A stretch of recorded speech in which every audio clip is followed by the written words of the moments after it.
Hey guys, welcome back to Hench and Saunters. John here.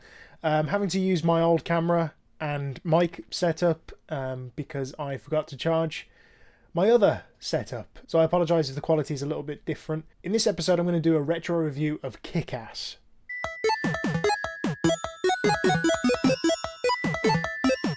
Now, after seeing Deadpool, which of course is an R-rated comic book movie, I wanted to revisit some others. Kick-Ass was of course the first one to spring to mind. The film is directed by Matthew Vaughn. It's written by Matthew Vaughn and Jane Goldman, based on the comic book by Mark Millar and John Romita Jr.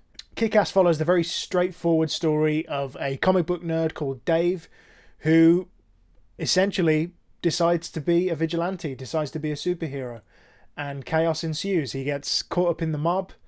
He kind of crosses paths with real vigilantes, and it's a whole bunch of fun. The film stars Aaron Johnson, Christopher Mintz-Plasse, Mark Strong, Nicolas Cage, and Chloe Grace Moretz. Now, Kick-Ass is quite precious to me because it was one of the few comic book movies where I'd read the comic book or a majority of the comic book before seeing it. Now, I adored the comic, and I was obsessed with the movie. I watched it so many times. It was one of the first Blu-rays that I ever got for my collection. I think all the performances in the film are great, but Chloe Grace Moretz, Hit Girl, steals every scene. I think everyone will agree. And I think the pacing of the film is very good. It never really slows down. In my opinion, it never really has any dull moments, which I think is another great achievement. Oddly enough, my flaws with the film are how far-fetched the plot is.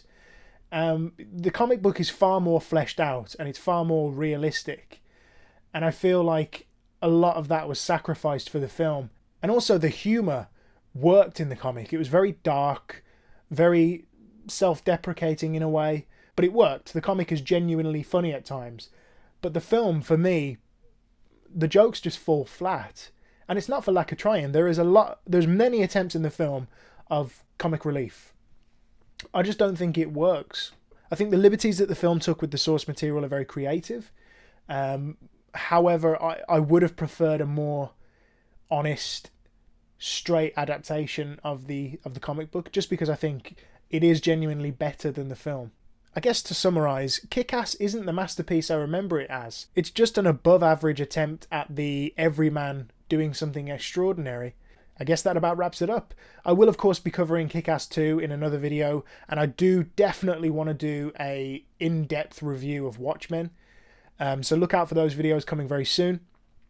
As always, if you like this video, please click thumbs up. If you've got something to say, leave a comment down below. And if you want to see more, hit subscribe.